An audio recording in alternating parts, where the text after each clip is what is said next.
When you see someone for the first time, what do you initially notice?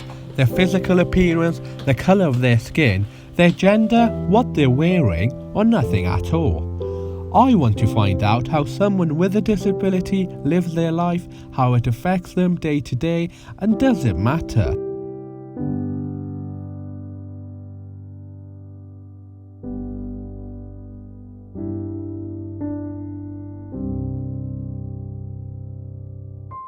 To get a better understanding, Tom Wentworth, a writer and playwright, led me into his life, his work, and even to a hair appointment so I could get a real insight on how someone with a disability lives their life.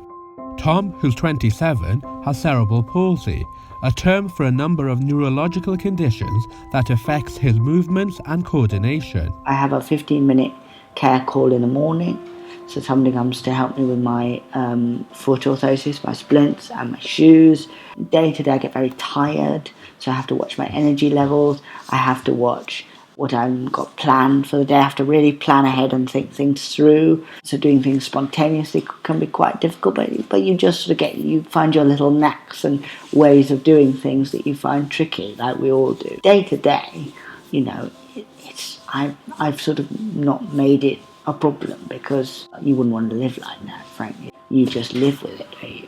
You live with what you're given, and you adapt to survive. We're built to adapt to survive. I try and make it as less a problem as possible and just get on with, life's complicated enough, so just get on with living life. Disability comes in various forms. Some may see a non-physical disability as less important than a visible one.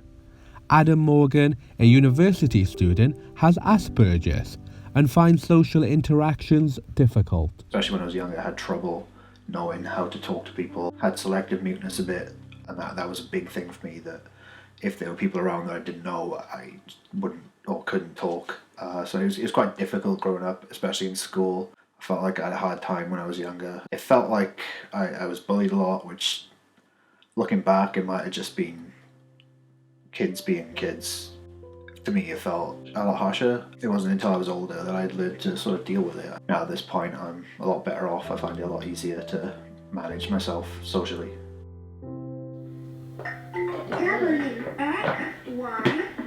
Most people may know what disability is, but what is it like living with a child who has a disability?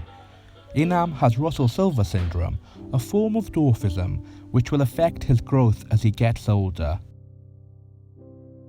Me and my husband, we've both been supporting him. It's never been one person who's done more for him. It's always been both.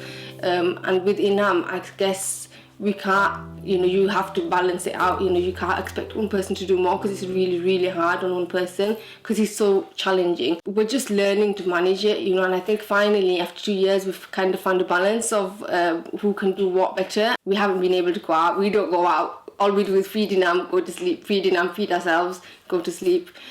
So our whole life revolves around Inam. He's 2 years old, but he's on a liquid diet of a 4 to 6 month old. It'll affect our lives until he's eating on his own, which I don't see happening. In the next 3-4 years, I don't see him eating on his own because he still hasn't gone over the baby stage yet. So it is going to take time, but we've not known anything else, so we can't really say that we know what it's like to have a normal child and live a normal life because we've only been given this child.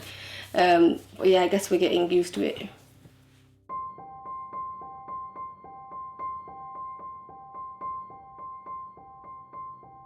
I was already quite far along of dealing with Asperger's, and I was doing well with it, but university then just threw me straight out there and helped me a lot with overcoming it and sort of putting behind any of the fears I had left. I still have a few, but there's still stuff I struggle with, but it's a lot less than when I first came to university. I've had a few people telling me that I should just get over it, when I've had anxiety about being around people, being in places. I've heard that quite a few times. A lot of people out there that they don't see it as a real thing or as anything that matters, because to them, it's easy to go into a restaurant and go up and order food, but for me it's a lot more difficult than that. I just think as opposed to me going out and enjoying myself, I'd rather my son get that a few extra calories that he needs and stay at home.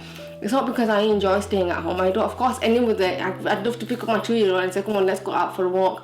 We physically can't do that with Inam. As the consultants have said, there's no way Inam would be at the stage he is without having such pushy parents, so to say. We are pushy with him, but we have to be with his feeding.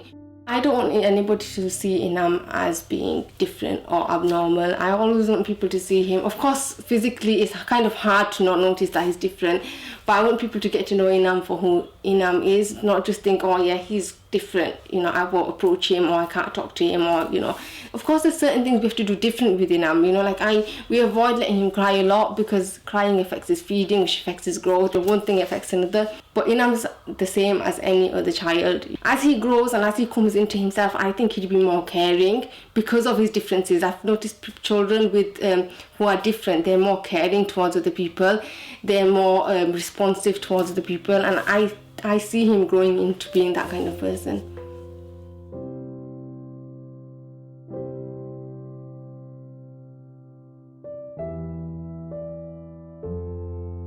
The word disability to me means expensive chaos.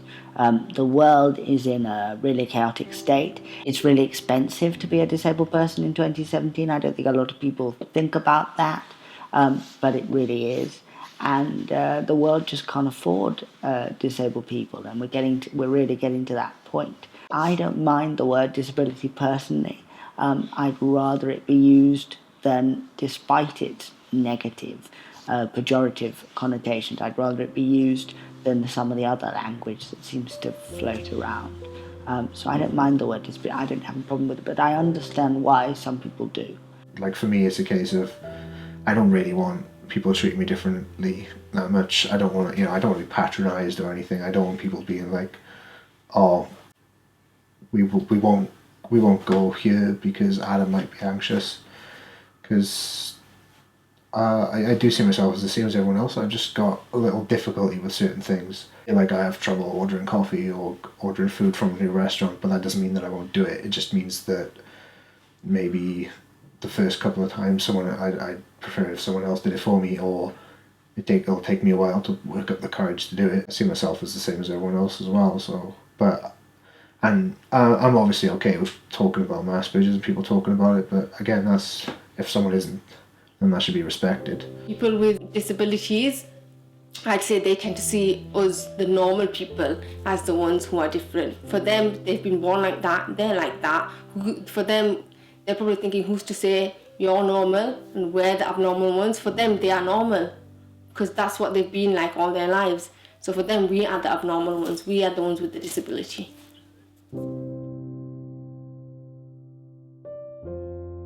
I think disability does matter because I think we need to be aware of it and we need to have change.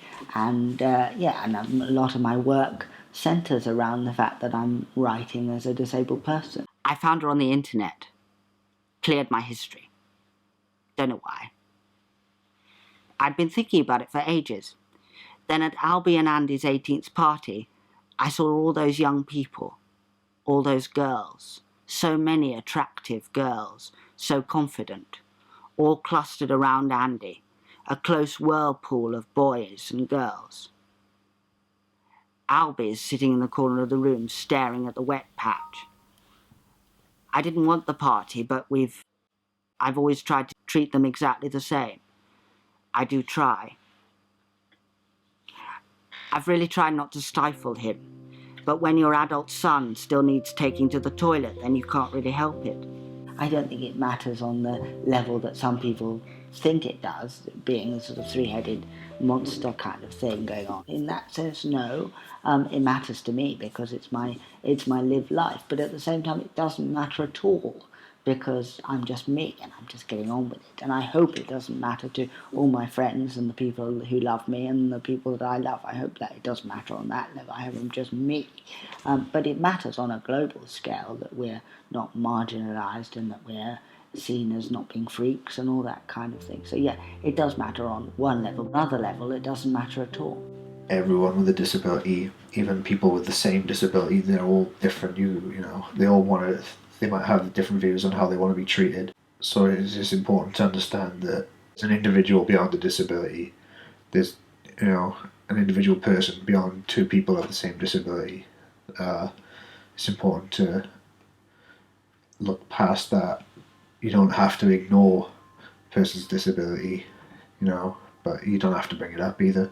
Treat people with disabilities like people with disabilities. It's that simple.